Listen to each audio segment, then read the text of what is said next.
Four Midwest Guys presents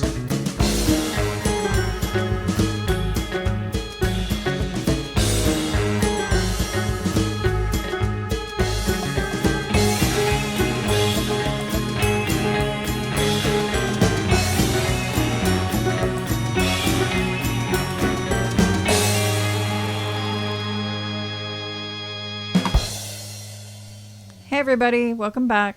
House Zanardelli here.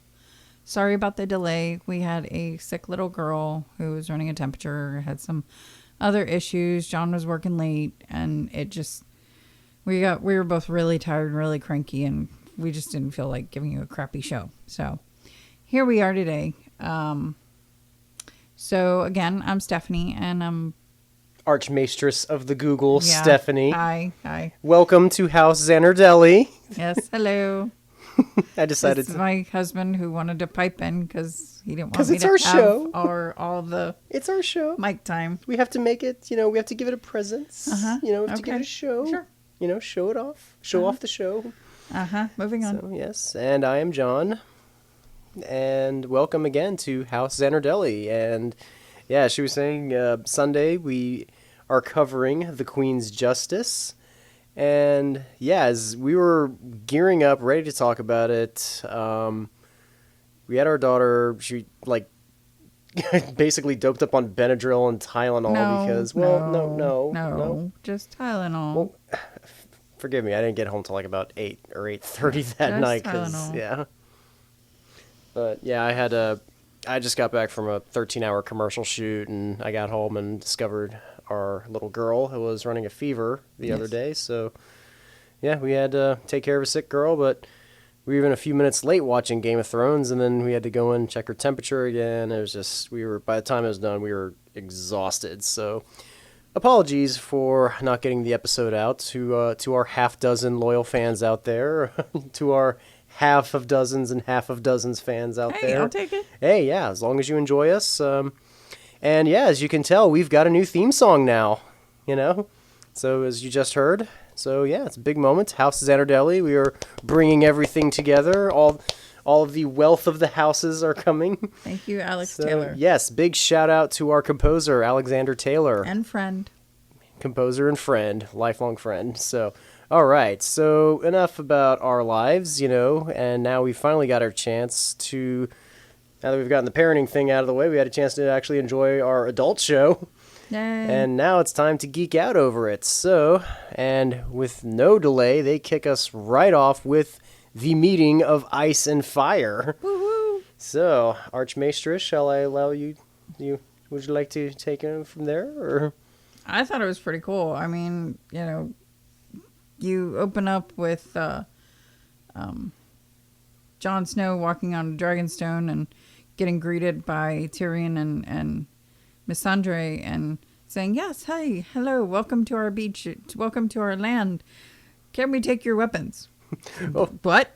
Well, before that, we had the lovely exchange. Like, I believe the last time I met you was at the wall. Hey. I believe the last time I saw you were pissing off the wall. Yeah. I was like, Oh oh my God. thank you for bringing that back It's like, up. yeah, that's right, I was. Oh, yeah. Okay.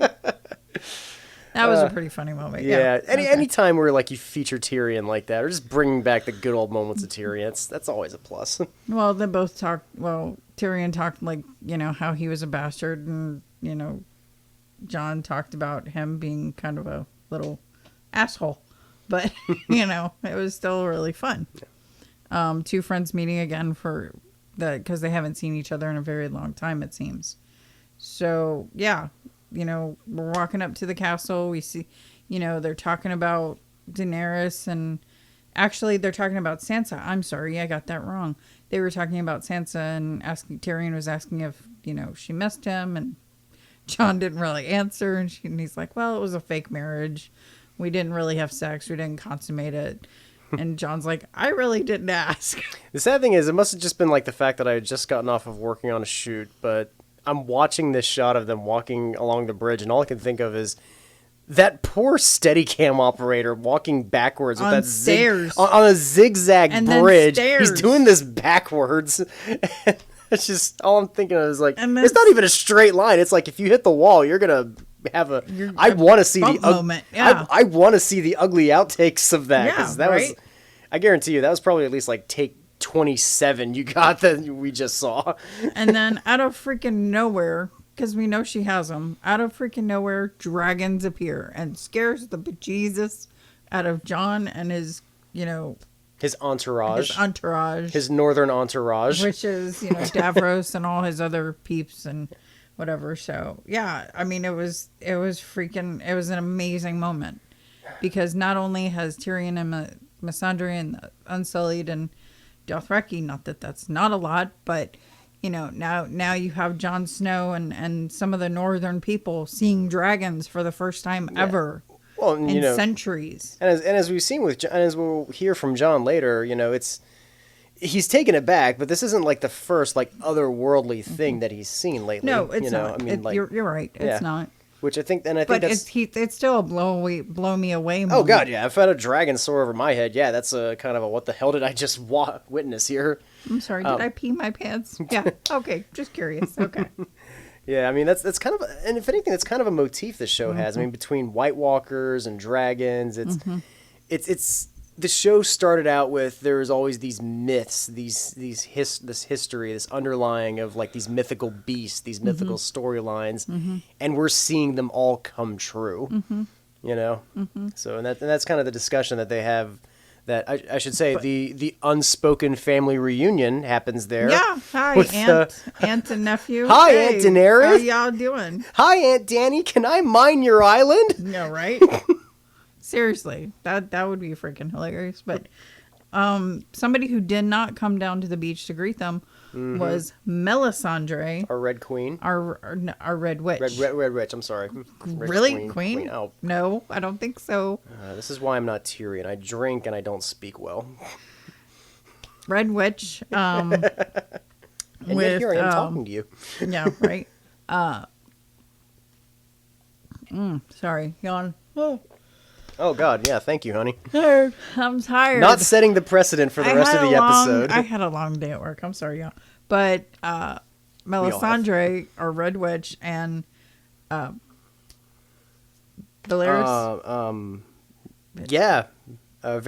Varys. Varys. Yeah. Thank you. Brain dead moment. Our Archmaestress actually consulted me there. I just want to take this moment to recognize this, that I actually had to get a name right. And I did. Did I mention I'm freaking tired? Okay. No, I'm just mentioning for me getting a name right is a strange thing on this show. I just recognize them by faces. So Varys and Melisandre are up at the top of a hill or a mountain or something. Well, that's a mountain. Watching the entourage and everybody walk up to the Dragonstone Castle. And Varys, she's wisely up there. Varys, yeah, right. Varys is like, oh, well, that's really interesting. You talked highly about him, but you didn't want to go to greet him. Well, there's other issues there that I really don't want to talk to you about. You see that balding old guy down there? He such will as kill Davros. me. He will kill me. But she did tell him there's many sins that she had done prior to all of this other stuff, and she has to account for them. Yeah, it was a nice little moment that, for as assured of herself as she was for like the first 5 seasons, and then ultimately resulting in like this holy shit, Stannis, I cannot forgive you for this moment, and by relation, I can't forgive you either for it. She's got like some massive remorse for what she did too, and rightfully so. Yeah. So and it's nice that she recognized that. But then the other thing you see is Varys basically kind of threatens her in his sultry, sly sort of way, basically telling her, "Don't come back to Westeros ever. Get on boat, leave." And you won't survive. And she basically tells him, "Well, I can't leave. I'm supposed to die in this country, as are you." I'm supposed to die in a foreign country. No, in this country. She said this country, as are you. Yeah, so she basically sealed Varys' fate there, tragically. Mm-hmm. And Varys looked kind of like, what? Oh. Yeah, because speaking of another thing, when do prophecies ever not come true? Well, that's damn it, we like you, Varys, and now you're gonna fucking die. Like you eunuch. Who is Tyrion going to talk to now? He's not going to have anyone to talk to. Won't you think of Tyrion? All right, so after our lovely scene there, what do we cut to there? What is in our notes? So basically, John comes into the castle, sees that's Aunt right. Danny.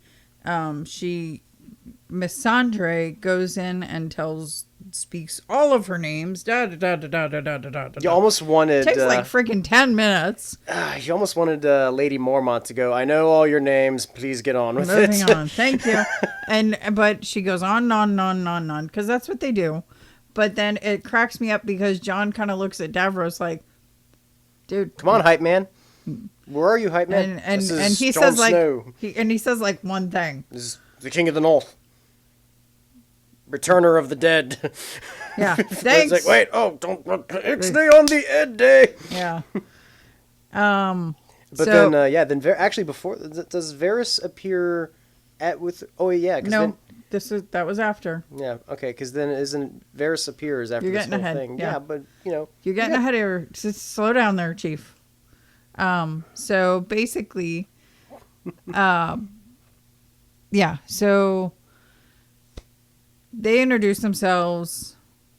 She goes, "Cool, bend your knee." He goes, no, that's not why I'm here. I'm here because we have a common enemy, and it's not Cersei right now. Our biggest threat is coming from the north, and we need to work together. And Danny kind of sees this as well, if you're not going to bend your knee and you're calling yourself a king of a territory that is supposed to be mine, you're in a revolution. So kind of, suck it. And then of course John points out to her, was it your father had, our family murdered? They talked about, because he wouldn't bend his knee, the Starks were forever in like an oath with the Targaryens, and the Mad King essentially. Basically, John and Danny have this back and forth match of, well, your grandfather killed my father, and your and Ned dad Stark did was this, the and hand of Robert Baratheon. I mean, it was like a fucking tennis match with all these lobs going at each other. But then we had a great line in which, when John throws it back to her, is like, yes, sure, my father, Ned Stark, was the hand of the king who may have tried to have you who Robert tried to have you killed, but your grandfather tried to kill my grandfather, or had my grandfather killed. I mean, but then we get Daenerys bringing up a really good theme, which is, please do not judge me by the sins of my father. Which, yeah, that's a good theme of this, and that's also been another great theme of Game of Thrones, is that the newer generation is constantly paying for the older generation's mistakes and everything that they've done. And yeah, here you have your revolutionary Daenerys, who's idealistic and wants this peace and wants all this, and she does have to live with the baggage of being the daughter of the Mad King. So, and then she says, please do not judge me on that. And we're like, yeah, children, that is a good point. Yeah, children should not be held accountable for that. Well, basically, and then, moving on, because it's a back and forth the whole episode between them. There's a lot of verbal sparring in this episode. Yeah. So, really quick note, Theon got rescued. Hey, he's not swimming in the water. Yeah. By his own people. They basically called him a coward for running. And man, leave Theon alone. And that was it. That was the whole scene. know Okay. Theon is basically has been existing with PTSD for the past 3 seasons. I mean, give the guy a break. Yeah, well, he's supposed to be Ironborn, and I guess you're supposed to live through anything or whatever until you die. Well, I don't know. We've seen the Ironborn. Their theologies can go fuck themselves. Well, anyway, it was a quick scene, so I'm not going to spend a lot of time on it. Yeah. Next, we go into Euron acting as if he was Mark Antony walking up to Cleopatra with a horse pulling, his victories behind him. Yeah, and what is basic? Westeros has got a bad problem with enjoying enjoying women being marched through their Yeah. city streets and being humiliated by their people. Sorry, the people of Westeros sound like dicks. Daenerys, come in and torch them. Well, I mean, you got to remember, Cersei like just blew the shit out of their church there, and they're like, oh well, no big deal here. Well, you know, they also said in the other episodes that basically Westeros is a shit pit right now. Yeah, you know, yeah. like it's like with the Sept being destroyed, it's essentially a tomb. Yeah. So this is what they have to make them feel better about their tomb. Right. Anyway, Euron brings in. Oh, sorry. Our yawning wife. Huh? Yawning wife. Sorry, I'm tired. Euron brings in Asha Greyjoy and then Ilaria Sand and her youngest daughter. And basically, Euron is like, "Yay, you are the conquering hero," and everyone in the town is clapping for him and happy, and yeah, you've won this battle. That's wonderful. And he comes up to Cersei and says, "Here, I have brought you this. What will you give me?" And she goes, "You will get what your heart desires." And he's like, "Hey, when we win the war, bitch, cockblock. I mean, huge." You know what? Watching Euron in this episode, or at least in those two scenes alone, you get the feeling that after Joffrey died and after after Ramsay died, they need another slimy bastard for everybody to hate. And Euron he's kind of sliding into that role. But I don't think he's a slimy bastard to hate. It's almost like he's comic relief. That's exactly it. He's not quite at that stature. What kind of slimy bastard would go up to the queen's lover / brother? Brother lover. Brother Lover. lover brother? Lover brother lover. Yeah. Anyway, That's what and Cersei- go and ask his advice on how does she like her sex? Are you kidding It's me? like, does she like it soft or does she like it hard? Rough. She likes it with a gold hand. Try it. Oh, dude. But oh my God, that when the balls on him. Are you kidding me? Really? Wow. That's what I'm saying. It's like he's basically like he's a parody. telling you, He's kind of a parody of Ramsay Bolton almost. The first time we saw him, I said this. He reminded me of Malcolm McDowell And in Clockwork Orange. a Caligula orange. That's basically what he is. He's a Caligula orange. My God. I mean, yeah. So that just friggin', I lost it on that. It was just like, wow. And you saw Jamie get so, I mean, Jamie wanted to like cut Jamie him through. getting flustered because I mean, oh God, I don't even know where to begin with Euron. He's basically. I'm telling you, he's our comic relief Yeah. this season. All right. So I mean, do we go?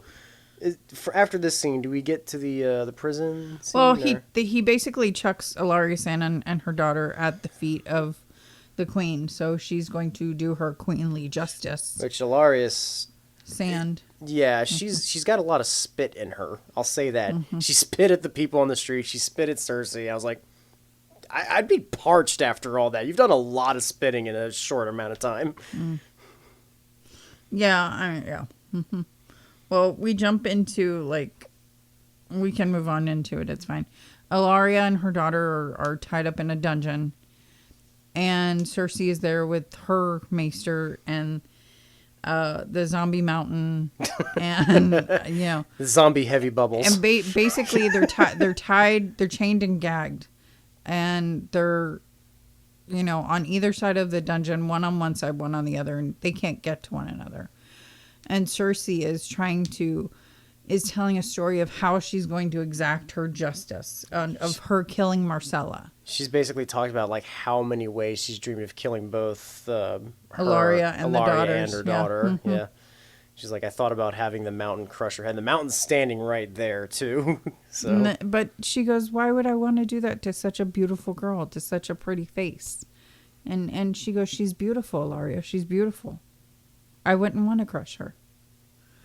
Because I mean, she knows Ilaria's a mother. She knows she wants to hurt Ilaria so much the that way it's Cersei just was hurt. the way that Cersei's heart got ripped out when her own daughter was taken away from her. Yeah. So she's going to make Ilaria pay. And the way she does that is She gives her basically the same kiss that Ilaria gave her daughter the kiss at of Dorne. death. Mhm. At Dorne, the Dornish poison. And I don't know if it's the exact, because I think the exact stuff she got at Dorne was like a viper. Well, because thing or the something. Dornish stuff was accurate, but even she said that she had her Maester. her maester replicate the formula, so she doesn't have the exact formula for this stuff. So it's going to be interesting. But whatever she used, it's basically going to It's take there. like hours or days to kill her. And Ilaria is just supposed gonna to have to stand there and watch her daughter die. And basically, according to Cersei, rot. And Cersei is so hell-bent on making this woman's heart just rip out of her body that she told the maester to make sure the candles or the torches are kept lit at all times. She was going to force feed her too to keep her alive to make Yeah. sure that she was well fed. Which apparently all this gets Cersei off. Really gets her off. Because She just blows her Bow brother in chicka the bow next freaking scene. hello, Yeah, so Jamie and Cersei getting it on again. yeah. But yet you kind of get the sense from Jamie he's not. It's not the same Cersei for him. I don't think he cares once she went down on him. Yeah, a lot of guys don't at that point. But Because he was like, no, and then, no. Oh, what's going on? Oh, yep, yeah. Do what you need to. So after that lovely scene, where do we go from there? Cersei's talking to the guy from the Iron Bank. I don't exactly know his name. I'm sorry. Sherlock's brother. I'm gonna call him Mycroft. Mycroft. I'm gonna call him Mycroft. So Mycroft from Sherlock, not at all from Game of Thrones, Or, is coming from Bravos, which is where the Iron Bank is. Or head writer of Doctor Who. Jeez. And basically talking about, could we throw any more geeky shows in here? Yeah. So basically talking about the fact that Cersei has no money to start a war. There's no money. There's no nothing. All she is tapped out. She owes the bank money. The Lannisters' vaults are empty. Right. And a Lannister pays their debts. However, you can't pay your debts if there's nothing there. So she basically tells the guy, hey, stick around for, about a week or so, and I'll have my debt paid off in full. Cool. Good. So that was that scene. Jon Snow has a talk with Tyrion up on mountain, and basically Tyrion says, Talking Tell on the me- mountain or on a mountain? go tell it on the mountain. Okay. They were looking Zombie out to mountain. sea, right? Tyrion is just like, he feels like such a failure because he just found out that his rebellion with the Greyjoy ships and the Dornish women Captured. have and been hung from the captured. mast. Their fleet is pretty much destroyed, and it's kind of all his fault, he feels like. So he is out there wandering, trying to make sense of it all, and he sees Jon and basically says, Jon, why aren't you bending your knee? Why are you here? Essentially, what is it that you need that we can help you with? What is it you haven't asked for yet? Dragon glass. Yep, ladies and gentlemen, dragon glass. So Tyrion, I guess, kind of spoke with Daenerys and said, hey, look. It is worthless to you. You only knew about it until I told you. Yeah. And, just give him something. yeah, Jon needs something in order for him to feel like he can trust you. Essentially is what he tells Dany. It's basically telling her how to build a relationship with someone that they've never met. They don't know that they're blood yet, but they've still never met. But we're getting to that. We're gonna get there. I hope. So Dany and Jon meet up again, and basically she tells him, you believe that these Icemen, this army of death, these White Walkers, they're coming. And John goes, well, yeah, I know they're coming. It isn't that I know they're coming. And basically, Danny says, hey, you know what? You want a mine for the glass? I will help you. You can have my men at your disposal. Take as much as you need. Cool. Yay. So that leaves off the Danny Jon Snow thing. And then what do we cut back to from there? Do we go back to Winterfell? Winterfell. Where we see Littlefinger trying to worm his way into Sansa's life and figure out a way to get in there. And Sansa's really... then let's point out, though, Sansa's really kind of fitting into being a leader at this point. Leader of the North.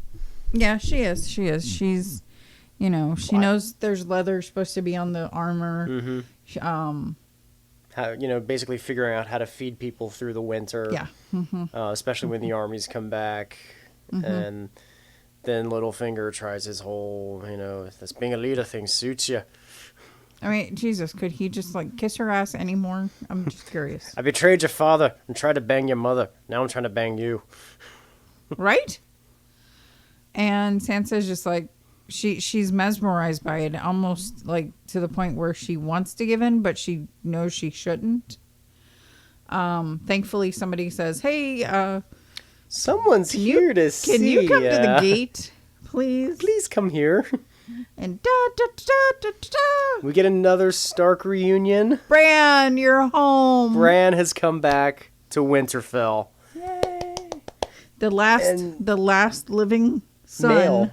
Yeah, the last son of Ned Stark. Yeah. Which makes him the Lord, makes him the actual Lord of Winterfell. Mm-hmm. But he clearly has no eye to do this whatsoever. He's basically he's just fitting into this kind of overall guru mode. He just looks at her I'm the three-eyed raven. I must be the three-eyed raven. How did you learn this from the previous three-eyed raven? If you could paint him white and put dark hair on him, get a few Cure posters in the background for him. Yes. My God. Could you be any less happy to see your sister? Well, really? She's happy, and that was just a really great moment to see. Hey Sansa. Yeah. How's it? Oh God, I wonder what it's gonna be like when Arya comes back, though. Right. Mm-hmm. That's gonna be the moment I'm waiting up for. You remember, or upstairs, you asked me if I was thinking about the show at all. I asked you down here, yeah. Yeah. So I remember what I was thinking about. Remember we talked about the other day, and I'm like, oh, what happened to Bran's direwolf? Oh, I remember now. He did? Mm-hmm. Like I said, Ghost he died saving Oh, that's right, yeah, he died. God, this is the second time within an hour you brought up Hodor to me. Thank you. Sorry. God. Yeah, Hodor. Oh, we love you, man. Oh, God. Moving on. Sorry. Anyway, Bran is I don't want to be Lord. I'm the three-eyed raven. I'm kind of busy and taking on another job. And I don't want Littlefinger to try to bang me. Yeah, that would just be awkward. So, yeah, and she's just... Bran basically tells her that he can see things. He can see the past. He can see the future. He can see things that are happening now. He also says, I need to see Jon. Yeah. And he needs to talk to Jon about, what's coming and what's going on and the things he's seen. And, hey, are you with your aunt? Oops, did I say too much? And he won't tell Sansa what he needs to talk to Jon about, but he tells Sansa, I'm so sorry, that happened to you here in our home. And Sansa's like, what are you talking about? He goes, you looked beautiful in your wedding dress, in your white wedding dress. Like in your white wedding dress, yeah. And the wedding looked amazing. And then that happened. And Sansa was just you could see her reliving it. And she was just she doesn't want get me the hell away from here. Yeah, she doesn't want to think of anything about Ramsay, which, to be fair, not a lot of people want to think about Ramsay Bolton. Yeah, he got eaten by a dog. I'm happy. Anyway. Yeah, so... Enough on that. I guess we'll see next week if Well, we're going to see the further stories of Yeah. Winterfell next week, but then we get to Jorah back at the Citadel, don't we? Yes, we do. And He's cute. he's being checked out. The Archmaester there is checking him out, going, okay, well, you don't seem to be infected. You can go about your business free and to go on go. your way. You're free to go. Yeah. So, I was like, and Sam, please see me in my chambers at the end of the day. What'll happen to you, Sam? I'll find out at the end of the day. thank you, Sam. Anyway, Yeah, I mean, what kind of question is that? I was like, Right. I don't know. yeah, right. So Sam basically said, Jorah thanked him for saving his life. And Sam goes, I did this because your father saved me more times than I can count. It's like, And basically they part on good terms and hope to see each other again one day. And when I'm giving Jorah- you all this awesome information from the Citadel about what's going on with the White Walkers. Yeah. Jorah, says, hey, I'm going to go find the Khaleesi, find Daenerys Targaryen, and go help her because that's where I need to be. So Jorah's on his way home to Khaleesi. Yay. Please God, because he was an actually good... He was a good match with Well, he was a Khaleesi, good and match, just- and a but, good but person he to was be a good with her. planner. Yeah, he too, was... Oh, man. Him planning with Tyrion. with Tyrion and Grey Worm, Mm-hmm. which, I'm jumping ahead there, but we'll get to that in a minute. But yeah, so Well, then basically, anyway, so yeah. then we have our meeting at the chambers, and he basically tells them, "You did the impossible."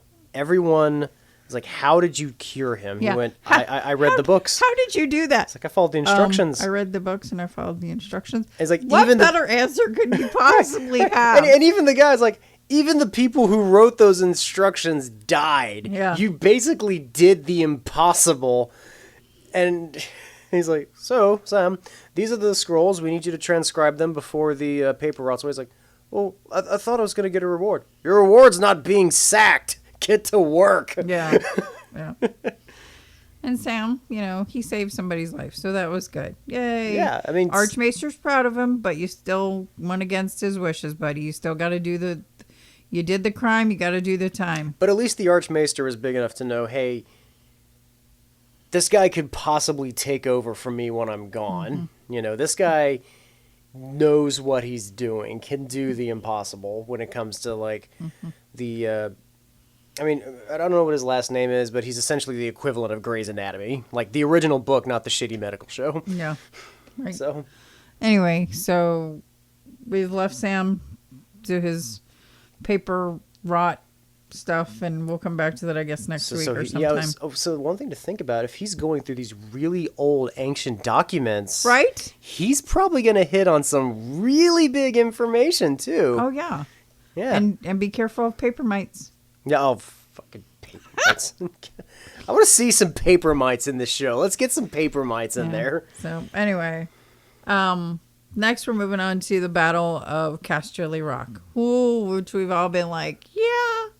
Because, you have the We want to see the Unsullied. Lannisters hurt. The Unsullied are going to storm this place, and it's going to be freaking amazing. Yeah, and they're basically hitting, like, an outside wall that's impenetrable. And, they're putting up all these ladders. It's like, And all a daylight version of the two towers out there. And as such, Tyrion's father,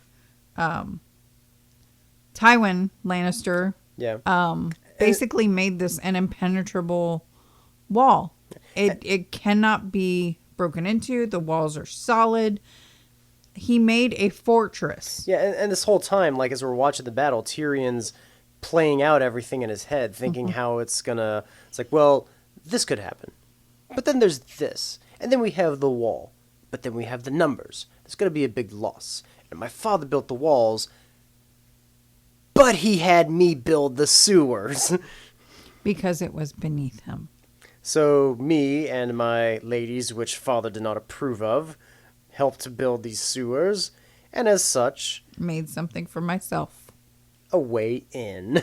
So Grey Worm leads that boat through. About Yeah, I don't even know how many guys were on the boat, but It was enough to I'll let you say the lovely quote that Tyrion gave. Oh, the one that I told you that. Write that down. I was like, oh God, write that down. I was like, as a wise man once said, "Give me 10 good men, and I'll impregnate the bitch."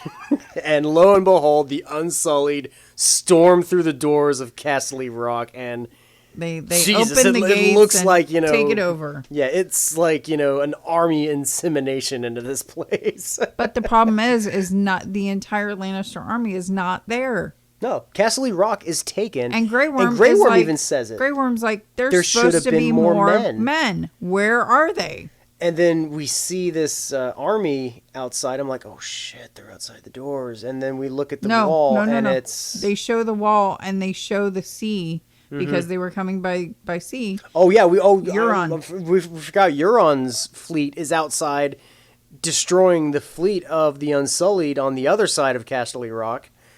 Fucking Euron, man, So Jesus. I don't know what's going to happen to Grey Worm now and the rest of the Unsullied because there were, there had to be some on the boats, but I'm thinking there were everyone sitting on the beachhead on the land going, how are we supposed to get home now? So anyway, because the Lannister army, half of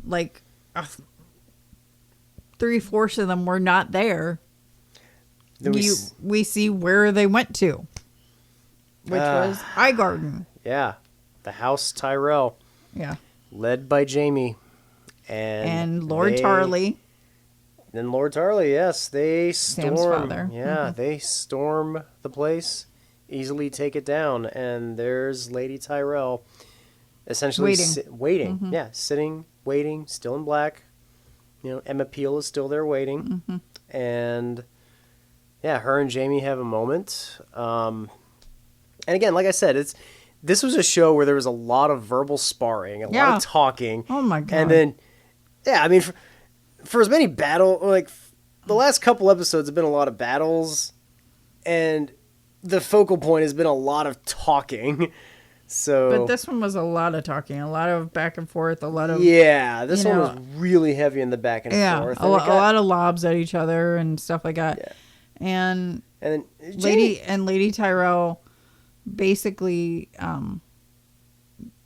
she knows she's gonna die. She knows she's gonna. She basically said, our armies were not meant for fighting. We're meant to appreciate flowers and wine. Yeah. But, so basically they've taken over House Tyrell's fortunes, which is going to fill up their the Lannisters paying their debts. They're going to fill up their Lannister vaults and pay off their debts and whatnot with all of Highgarden's gold. But Lady Tyrell knows she's going to die. She knows that's going to happen. And she asked Jaime basically, is it going to hurt? How is this happening? And he pops open, some nightshade and pours it in a glass and gives her the wine. And she goes, okay, is this going to be painful? He says, no. It's nightshade.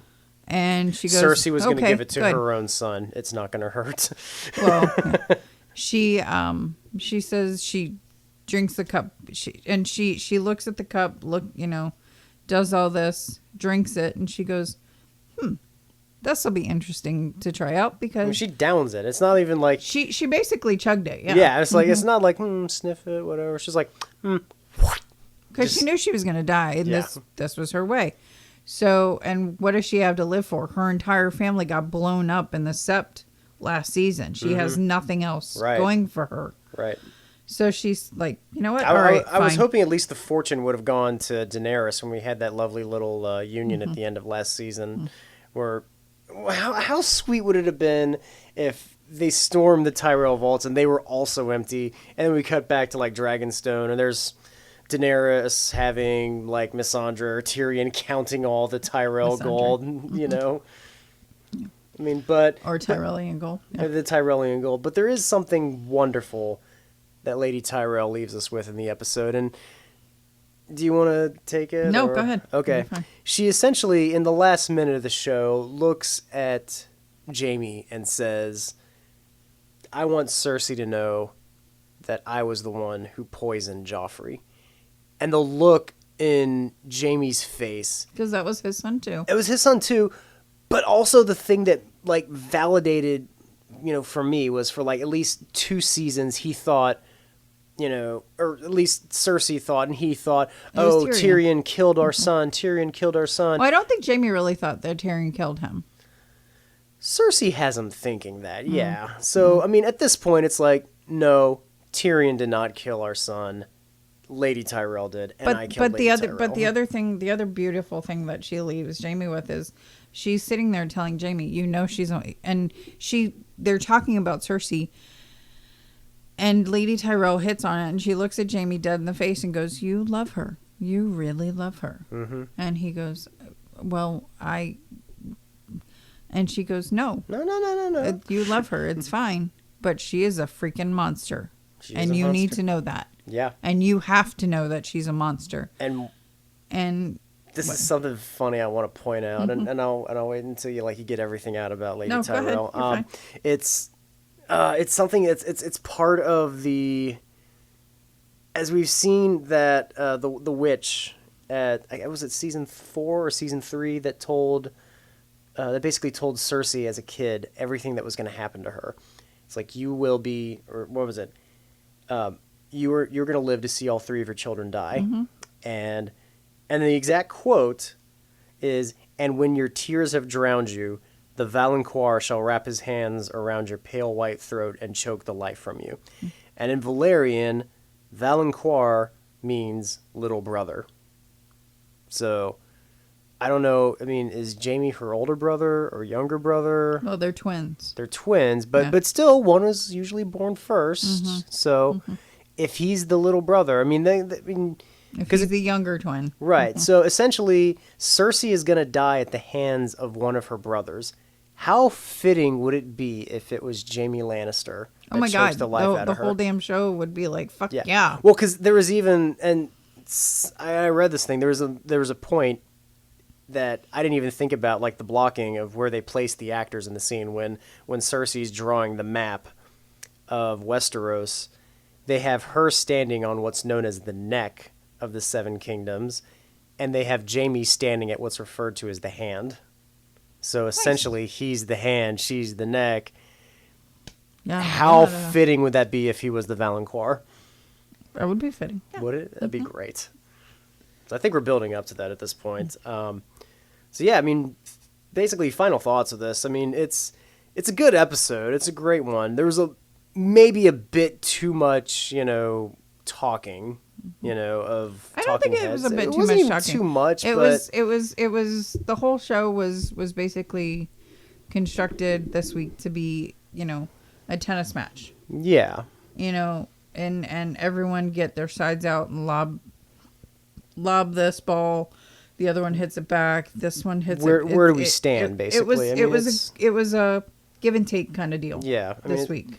I mean, essentially, I think at this point, we're going to get into the heavy shit. We're going to get into, like, the battles. We're going to get into, like, the big moments. This week was about Queen's Justice, and Cersei definitely got her justice. She avenged 2 of her kids. She got Ilaria in her dungeon and basically killed her daughter, or is, slowly dying. And she took out Lady Tyrell. And then what she now knows is the person who killed her son. Well, she doesn't know yet. Well, Jamie has to go back and tell her. Right. Well, we've seen in the preview, she doesn't quite have the gold yet. It's coming. But anyway. Oh, yeah, and even Mycroft even says, it's like, your debt's not paid off until the gold is here. So we have a bit of a journey to make next week. So, and another sad note to think about, we're halfway through the season now, just about. We have 7 episodes. We're 3 in. We got 4 more to go, but yeah, we're at the halfway mark almost. So yeah, this is about where the season.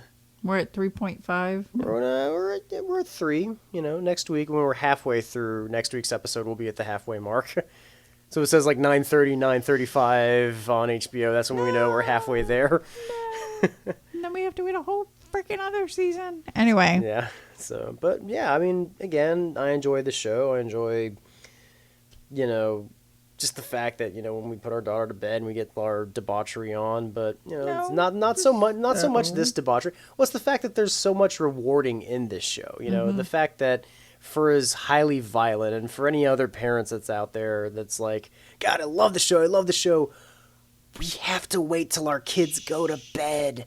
It's like, turn the wars down. We gotta keep them asleep so they don't wander in and see the beheadings and all this horrible stuff. But what do you think is going to happen next week? Next week, well, like I said, I think we're going to see the journey of the gold, because that was one of the things we see in the trailers, is the fact that the Lannister debt isn't paid off until the gold gets there. We're going to see probably the continuation of what's going to happen with Euron and Grey Worm. God, I mean, now that Brand's back at Bran's back at Winterfell. I want to see where the Winterfell stories go, to basically see like our Stark family reunion of Jon, Bran, Arya, and Sansa. Well, John's going to be at Dragonstone for a little bit, mining that glass. Well, the leader doesn't have to be there. No, he doesn't have to be there. But he can leave Davos there and say, "Hey, ship back the rest of it." Yeah, that's true.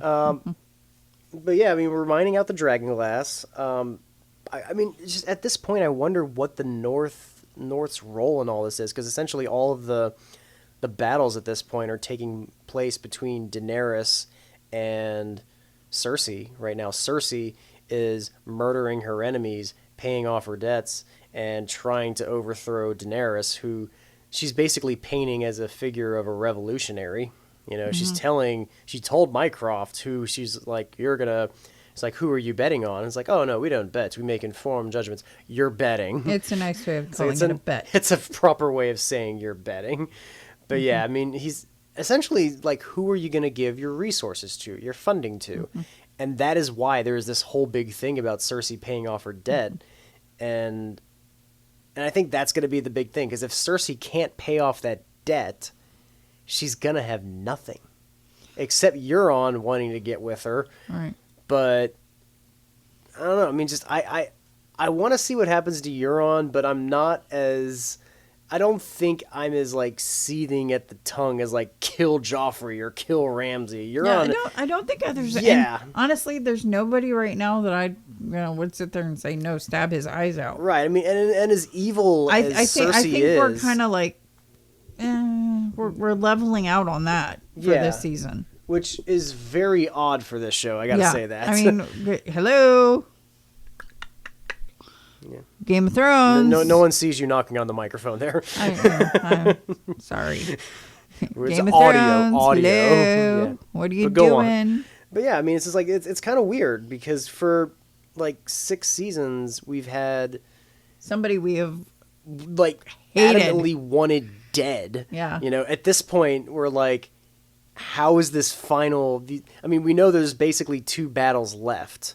You know, it's going to be the battle of Cersei and Daenerys, and it's going to be the battle of everyone versus the White Walkers. Well, yeah, to stay alive. Yeah. Right. So, and I think that's essentially it's going to happen. Is like, I think the rest of the season is going to be building up. I didn't say the rest of the season. I just said next week, dude. We've only got like 4 left. We've got 4 left. Calm yourself, buddy. Yeah. So, but so you want to hear what I think is going to happen next week? Please do. Next week. Okay. Next week. Only next week. Sorry, because I don't want to get carried away. I'm thinking of the whole season. Yeah, no. Next week, I think Arya may show back up at Winterfell, and you'll have Bran, Sansa, and Arya all together, which will be cool. Which will be interesting, because Bran has been watching, or seeing all of this. Mm-hmm. Has he seen everything Arya's done? Probably. Yeah, I'm wondering. Because he doesn't talk about that. So, yeah. Well, I think he's going to show exactly the amount of concern for Arya as he had for Sansa. I know, right? Oh, hey, how you do it? I seriously give him a cigarette, throw on a cure, and we're good. No, he's basically like one of those like when you read of like a sci-fi novel. I'm not done Sorry, yet. okay. Stop it. The other thing that I think is going to happen next week, I think we're going to see some more of the Hound, and the Brotherhood of Banners. Is that what they're called? Yeah. Or Brotherhood with no banners. Thank you. Yeah. Thank you. And God, Archmaester somehow. This is like the second time I've gone with the names. again, freaking tired. No, it's a strange turn here. Oh, hush.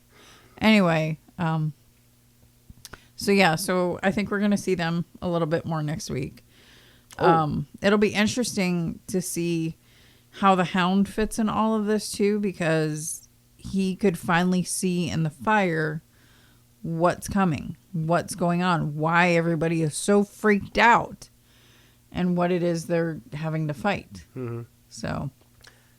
Oh, and I almost forgot another thing, and again, it's of course watching the next week on Game of Thrones thing, and I happen to see like their little half a second clip. Next week, we're going to see Brienne. Cutting something. Yeah. Something. Please let it be Littlefinger. Actually, you know what? We do have one this season. We all want Littlefinger to get it. Yeah, I'd say more at this than point, anything, anyone else in the show. We want Littlefinger to get his comeuppance. Mm-hmm. So, where do we? I mean, oh God, who are our predictions that we had for who we think's gonna bite it? Who's our next major death? I mean, are we gonna have to like adjust our bets here? I mean, do you remember what yours was? No. I'm going with Varys. Wow, you waited for the prognosticator to come in, huh? I'm thinking. You think it's gonna happen this season or next season? I'm thinking it's gonna be this season. I think it's this season Yeah. now. Gosh, who did I have? But if I'm Tyrion, that tired. I don't- keeps like fucking screwing up all the battles, it might be him. Okay, I think the two untouchables at this point. Okay, I'm going to say three untouchables now because it's Daenerys and Tyrion are the ones that if they died, you would see a tremendous fall off of fan Well, what about base. Jon? Yeah. And that's what I'm saying. Jon's another character that they're not going to kill him because they're not going to Trinity his ass. I'm just going to say that. They're not going to Trinity him. They're not going to be someone that, hey, you're an important character. We bring you back to life just to fucking kill you pointlessly again. True. Yeah, that's all Trinity. Getting off on another rant, but go on. No, Jon Snow's not going to die. That's why he has now reached my third untouchable of the show. He is the risen undead. Shh, shh, shh. We don't talk about that. We're talking about White Walkers and dragons. Why can't we talk about the fact that I died and came back? Yeah. Hello? No. Jesus is here, Daenerys. But something we didn't talk about was, she was having that battle of words with Jon, Mm-hmm. and Varys comes in and talks to her privately in her ear, and she cuts the meeting short, says, "Okay, you all are tired. Go to your rooms. We'll feed you. We'll clothe you. Blah blah blah blah blah blah blah." And she turns around and says something in Dothraki. And basically, Jon's like, "So am I a prisoner here?" Because that's kind of what it sounded like. Yeah, but we also have another great scene later where, like, their last scene in the show where they're sitting at the bridge, they're looking out and talking. Again, another talking scene, but it's a sweeter, it's a sweeter talking scene. So you get like that. Well, because you didn't have all the other people around, it was just them two, and they could talk as plain as they needed to. Yeah, but. Anyway, so yeah, I think this one is this episode is the one that got like episode. This got their talking out of the way. I expect to see a lot more of the big battles in this. No, we'll see. Yeah, and yeah, I'm excited. Well, the family's got to come together soon here too, and then whatever. It's gonna be interesting to see how the Lannister family plays out. Well, actually, I have. To go with your my three untouchables, your three, and I'd like to add in a fourth. Mm-hmm. Bran. Oh yeah, Bran's not going anywhere either. Bran's a three-eyed raven. Mm-hmm. I don't think he can unless he trains somebody else. Yeah, and I don't quite want to throw her in there yet, but I think Arya is pretty much an untouchable at this point. She's an assassin, yes. She's cold-blooded, yes. She's also a big fan favorite as well. Mm-hmm. And again, both you and I have said we would love if our daughter grew up that strong. Even though she will never see this strength for many, many years. Lots of years. Many years.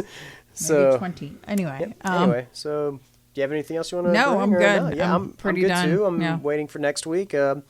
So from all of us at House Zanardelli, you have been our guests. Hopefully, you didn't feel like prisoners. From my lovely Archmaestress of the Google, Bye, y'all. and from myself, I wish you all a pleasant day.